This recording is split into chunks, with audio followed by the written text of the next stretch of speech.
할렐루야. 오늘도 말씀의 전에 나오신 여러분 주님 이름으로 환영하고 축복합니다. 오늘 우리가 함께 묵상한 하나님 말씀은 로마서 8장 26절에서 30절까지 말씀입니다. 로마서 8장은 복음의 핵심을 기록하고 있는 말씀이죠. 오늘 본문은 크게 두 가지 내용으로 구분할 수 있습니다. 먼저 26절에서 27절까지 말씀에서는 우리가 기도조차 제대로 할 수 없을 만큼 힘들고 지쳤을 때 성령님께서 우리를 어떻게 도우시는가에 대하여서 기록하고 있습니다. 그리고 이어진 28절에서 30절까지 말씀에서는 하나님이 우리를 위해 아주 오래전부터 세우신 그 계획을 보여주고 있습니다. 지금 당장의 연약함, 그리고 나를 향한 하나님의 오래된 계획, 이 두 가지가 우리에게 있어서 어떻게 믿음의 확신을 주고 믿음의 근거가 되는지 오늘 우리가 함께 말씀을 통해 살펴보기를 원하고요. 또 오늘 말씀을 통해서 우리의 믿음이 이 말씀 앞에 견고하게 세워지는 은혜가 있기를 주님 이름으로 축복합니다. 먼저 26절에서 27절 말씀 보겠습니다. 먼저 26절에서는 무엇을 이야기하고 있는가?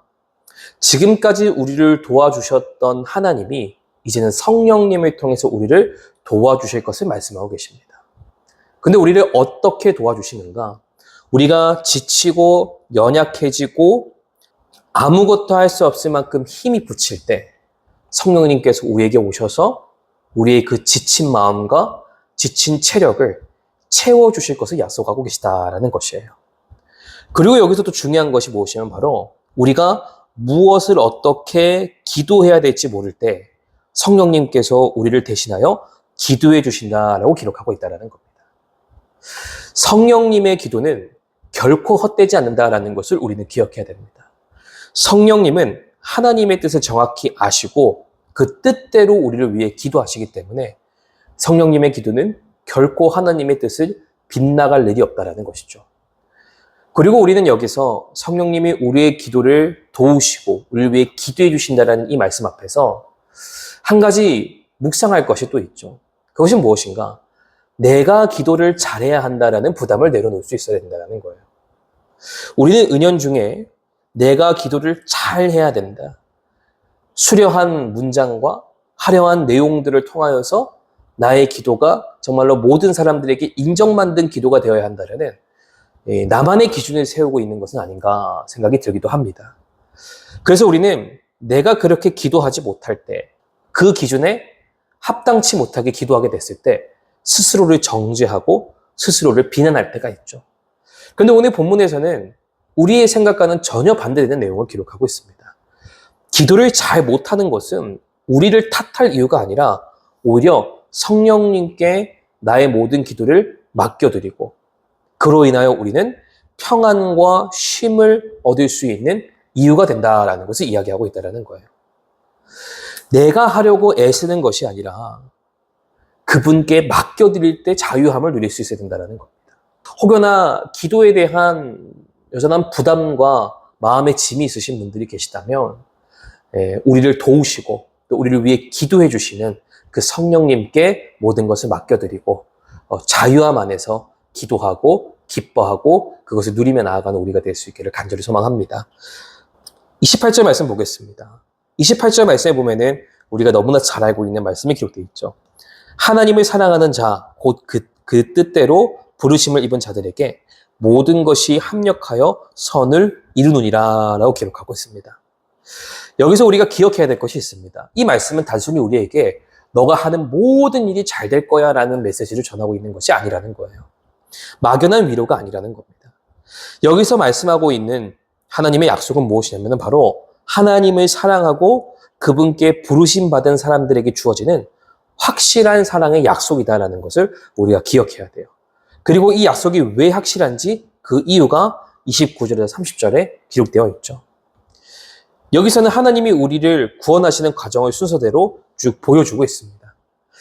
여기서 우리는 먼저 29절에 미리 아셨다라는 표현을 먼저 주목하기를 원합니다. 이 미리 아셨다라는 표현은 단순히 하나님께서 우리의 정보를 알고 계시다라는 정도의 의미가 아니에요. 여기서 하나님이 미리 알고 계시다라는 것은 무엇을 의미하냐면 하나님이 우리를 인격적으로 사랑으로 알고 계셨다라는 것을 의미한다는 겁니다. 쉽게 말하면 미리 사랑하셨다라고 바꾸어 읽어도 될 만큼 하나님은 오래전부터 우리 한 사람 한 사람을 가깝고 친밀하게 사랑으로 알고 계셨다라는 것을 기록하고 있는 것이에요. 그러한 하나님의 은혜를 통해서 우리가 오늘날 그분의 은혜와 사랑을 누리게 되었으며 주님의 자녀로 살아갈 수 있게 되었다는 것을 우리가 다시 한번 기억할 필요가 있는 겁니다. 이 구원의 과정과 은혜가 우리에게 얼마나 놀라운 사건이고 또 선물과 같은 사건인지를 우리는 늘 기억할 필요가 있습니다. 그 은혜를 기억하며 살아가는 삶, 우리의 삶이 그러한 삶이 되기를 소망합니다.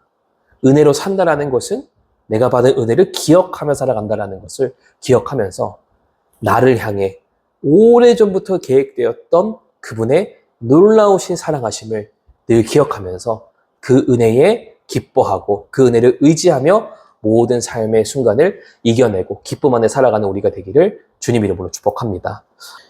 또 여기서 우리가 한 가지 눈여겨볼 표현이 있는데요. 그게 뭐냐면 30절 끝에 보면은 영화롭게 하셨느니라 라는 표현입니다. 여기서 우리가 주목해 볼 게 무엇이냐면 바로 과거형을 사용하고 있다는 것이에요. 또 한 가지 우리가 눈여겨볼 것이 있는데요. 그것은 무엇이냐면 바로 30절 끝에 보면 영화롭게 하셨느니라 라는 말씀입니다. 여기서 우리가 주목할 것이 무엇이냐면 바로 과거형으로 기록하고 있다는 것이에요. 아직 우리는 영화롭게 되지 않았습니다. 그런데 오늘 본문에서는 마치 벌써 다 이루어진 것처럼 이야기하고 있다는 것이에요. 왜 그렇게 기록하고 있는가? 그것은 바로 하나님이 우리의 구원의 여정을 신실하게 이끌어 가시는 분이시다라는 것을 알리기 위함이라는 겁니다. 하나님은 우리를 사랑하셔서 사랑으로 부르신 그 순간부터 끝까지 결코 우리를 중도에 포기하거나 버리지 않으시고 신실하게 붙들어 이끌어 가시는 분이시다라는 것을 이야기하고 있는 거예요. 그분의 신실한 구원의 손길이 오늘도 나의 삶을 붙들고 있다는 것을 우리는 늘 기억해야 됩니다. 그리고 그 손길에 힘입어서 삶에 지치고 연약해지는 순간에 나를 향한 그분의 손길을 붙잡고 그 손길을 통해서 다시 일어설 수 있는 우리가 되어야 한다는 것을 기억하기를 간절히 소망합니다. 오늘도 우리는 두 가지 질문을 가지고 함께 묵상의 자리에 나아가기 원하는데요. 첫 번째로는 나는 기도를 잘 못한다고 내 자신을 탓하고 있는가? 아니면 성령님을 믿고 편히 쉬고 있는가? 두 번째로는 나는 지금이 불안하고 막막할 때 오래전부터 나를 사랑으로 이끌어 오신 하나님을 신뢰하며 그분의 부르심에 응답하고 있는가? 이 두 가지 질문과 함께 오늘 말씀 앞에서 우리를 진실하게 돌아볼 수 있는 우리가 되기를 간절히 소망합니다.